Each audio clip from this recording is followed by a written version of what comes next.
Hi guys, sekarang Sis berada di Batu Cave. This is the first time Sis nak naik kat sana. Jom ikut Sis.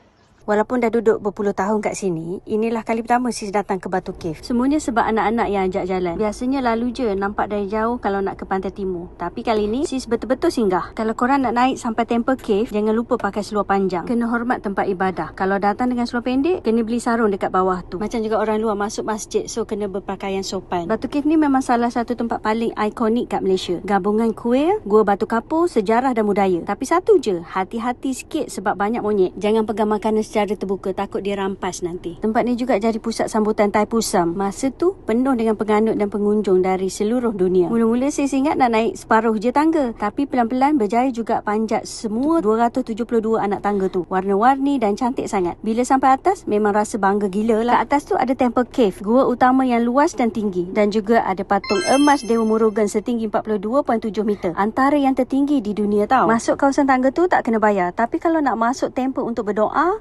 atau tengok lebih dekat, kena bayar RM5 je kat kaunter. So kalau korang nak tengok budaya, agama, sejarah dan keindahan alam semula jadi dalam satu tempat, Batu Cave memang tempat wajib datang.